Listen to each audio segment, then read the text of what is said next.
Good life, everyone. So, my name is Janeline C. Hermosillo, and I am one of the students of Dr. Rodora Magan, taking the course Speech Registers. Okay, so tonight I will be sharing to you my takeaways of the book Thinking with Accent. Okay, my first takeaway is that accent has become a hot issue in communication, especially in the United States of America. So, native speakers of American English easily determine the accent of the second language speakers.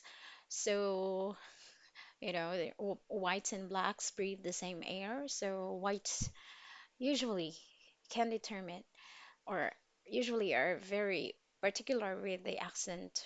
I don't know how they react to that, but they are particular or they are reactive to the accent of the African Americans.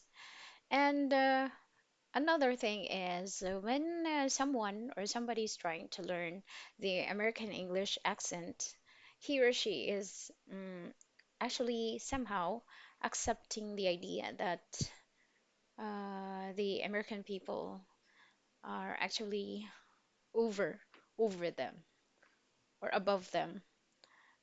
In other words, it normalizes white supremacy. Yeah.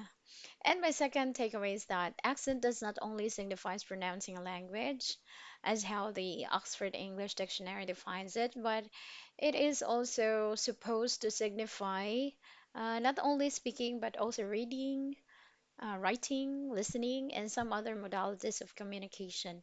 Accents can signal many things at once. This is my other takeaway. Now I know that accents does not only signify the spoken language, but also the other macro skills.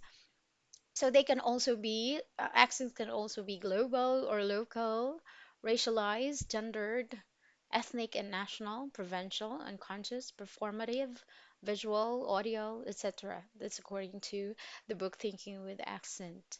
Accent is not just about sounds, but it's about almost everything. It exists out of comparison. Accent is not an accent without the existing accents around it that surround it. Like you cannot say my accent is Dalagitnon if other accents like urban Cebuano accent do not exist. No, if somebody hears me speaking with a Dalagitnon accent, judgments, not only judgments about me, but also judgments of the group living in the suburbs or in Dalaget in general, could then. No, so they really have these judgments just by the your accent, specifically your speaking accent. So accent also has become somehow a point of discriminating individual differences, not only in speaking tune, but definitely in culture in general. That's what I told you. So from dalugdog to dugdug, no, to losing your watch. They say that if you put your watch outside the window while riding a bus, if you are still in, let's say, Dalaget to Talisay, your watch is still there, but then when you get to Cebu City, your watch is gone.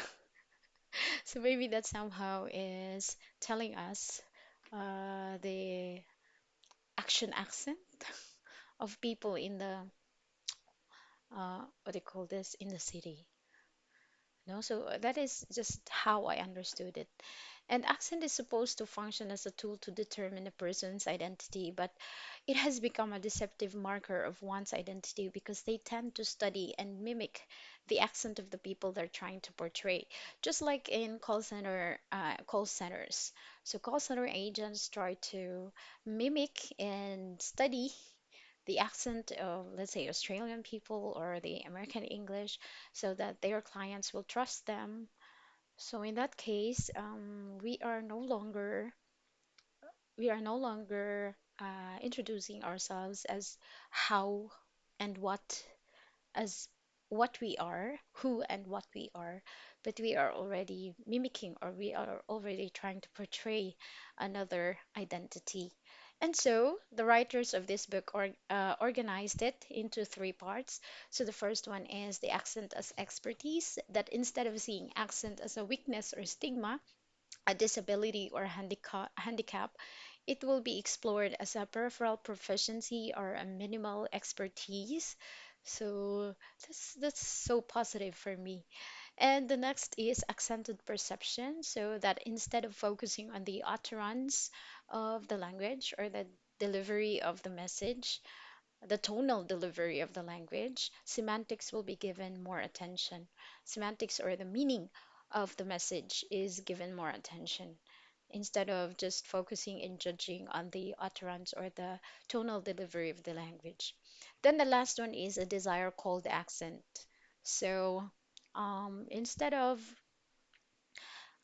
thinking that accent introduces the identity of the speaker, uh, accent has also become, or they are trying to make make accent a desire for people to foster intimacy among the performer, the writer or the speaker, and then the receiver, like the reader or the listener.